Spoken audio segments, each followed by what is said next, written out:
The Samsung Galaxy Z Flip is one of the more interesting phones Samsung has ever made, and this specific one they did drop over 2 years ago in 2020, but with the Galaxy Z Flip, this is actually a phone that is probably going to be one of the more important devices Samsung has ever made, just because this specific form factor I think is a little bit more, versatile for most people than the folding mechanism and the folding design. I would consider the folding mechanism more like a Galaxy Note lineup, where the Z Flip and the flipping mechanism is more like an S lineup. The S lineup notoriously sold better than the Note lineup, and it seems like more people got the S side of things, but with the Note lineup, it seems like Samsung kind of threw everything they had at that moment into their Note devices, and that's what made them so great. And I would consider the Fold almost like that, and the Flip is more like, consumer centric. Probably the most amount of people will end up buying something like the Flip. Now, if you want to purchase the newer Flip that they made or any other Samsung phones I'd recommend this year, links will be down in the description. You can get them from there. You can help support the channel at the same time. Now, starting off with the outside of the Z Flip,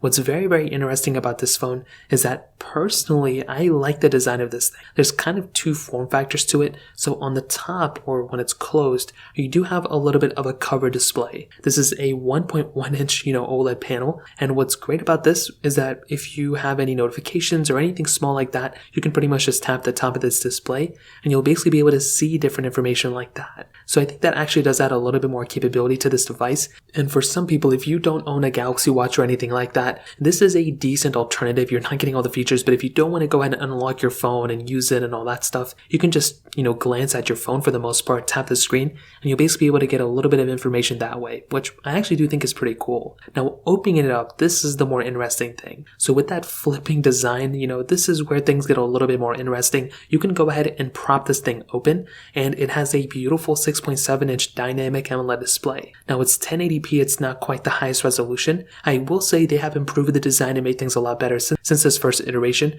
but this is still really cool that they were able to make a phone like this that for the most part didn't have a crazy big defect as much as the original Samsung Galaxy Fold. Now, when it's opened, I will say the panel itself isn't as crazy great high resolution or as crazily amazing as something like the S22 that we have now, to be honest, but I still think it's a pretty decent panel. And this did come out early 2020, again, same time the S20 came out, and the Galaxy S20 had a beautiful panel in my opinion. This thing, like I said, did not quite have that great of a resolution panel, but it's still fine, and even though we have 1080p panels still, this thing is more than capable enough in my opinion for pretty much everything they're going to throw at it. The only thing that's even kind of slightly a little different, there's no 120 hertz on this panel. When you look at phones like pretty much most flagship phones coming out now, we all have 120 hertz panels.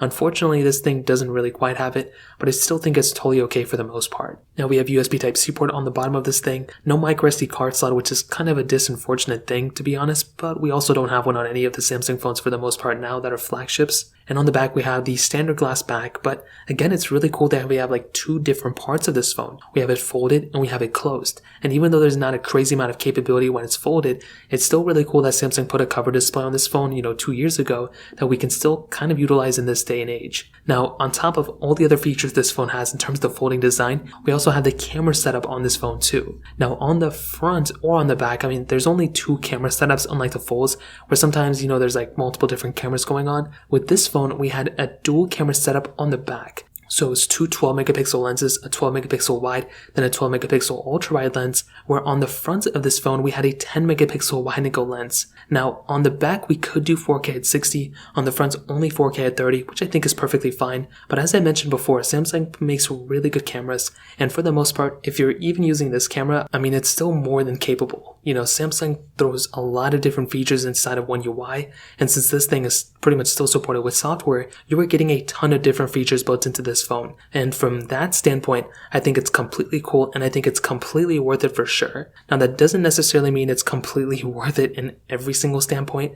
Like I said, no telephoto lenses. We are missing things like 8K capability that came with the S20 like a month after this. We also do not have 4K at 60 on the front, and we are missing that telephoto lens, which I think I've already stated, but I still think for the kind of novelty that this phone was bringing, which was the folding design, I think it kind of wanted to lay low, and they didn't want to put every single little thing they had inside of of a camera on this phone. That way they can refine it. They just wanted to test the waters, and I think they did a really decent job with a phone like this, to be honest. So in terms of the whole entire camera layout, that kind of sums it up in my opinion. Now in terms of software, this is another really interesting thing. This thing is pretty much in line and matching something like a Galaxy S20 for the most part. Although this thing came out right before the Galaxy S20, this thing is still having a long life in front of it, I would assume. And because of this design, since this was the first flip that they made, I think this is a design that Samsung is going to continue making, and this is what's really going to differentiate all the older phones and all the newer ones. This was a test of the water. They did a much better job with the second iteration of this phone, and once they make the 5th, 6th, 10th, 20th version of these phones in the future, I'm assuming that Samsung is going to switch away, and they're probably going to drop the S lineup at some point, and they're going to continue supporting the Flip lineup. So because of that, with the Z Flip, I think Samsung is probably testing the waters, and because of that, they're going to be making such solid iterations to these devices in the future, and I honestly can't wait for it. So software-wise, it's probably still going to be getting One UI, the next maybe version of it. It doesn't have as long of a lifespan in front of it as something like Galaxy S22, but Samsung could do some things for the Z Flip and extend it even more. You just never know nowadays. So in terms of that kind of covers it up there. In terms of performance, this thing has that Qualcomm Snapdragon 855 Plus chipset inside of it, an octa-core CPU, an Adreno 640 GPU, and 8GB of RAM in this specific model. Now there was only ever one model of this phone with a one storage model, so you can only get 256 with 8GB of RAM, and I still think that is a good amount of RAM to have on that type of device like this. If you look at the S22, same amount of RAM. Even the S22 Plus has the same amount of RAM, so this thing isn't severely outdated in that standpoint. Now I will say, when it comes down to the performance side, it is still a really good performing phone for the most part. It's not really lacking in that standpoint. The only thing that it's even slightly lacking in a little bit is the 120Hz panel. Since it doesn't have it, it does make it seem a little bit less smooth than a phone that does have 120Hz. So that's the thing that I've been able to tell the most about 60Hz, 120Hz.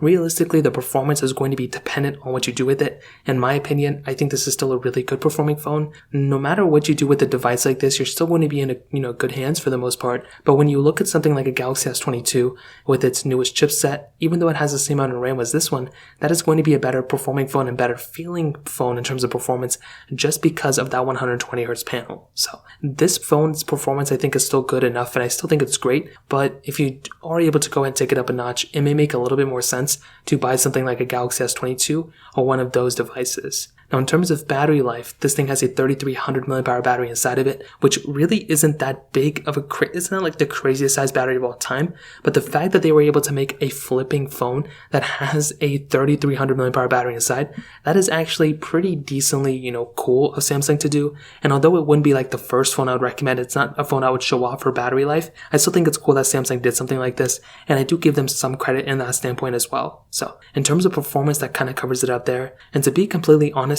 I kind of do think that this phone is still worth it for the most part, but because the successor of this phone, the Galaxy Z Flip 2, just because that was such a better phone in pretty much every single way, I look at that phone and I'm so happy with the way Samsung was kind of approaching that device, and it makes that phone a much better deal in my opinion. So when it comes down to it, I would probably recommend buying a phone like that rather than a phone like this. But I still think this original Flip is still really good, and I think Samsung, they do great jobs for sure, and I'm still really happy with the way they're approaching these devices. So in terms of that kind of covers it up. If you have any other thoughts or questions, let me know in the comment section below. Hit the like button, that would mean so much, but definitely hit that subscribe button. More importantly than everything else, I love every single one of you guys.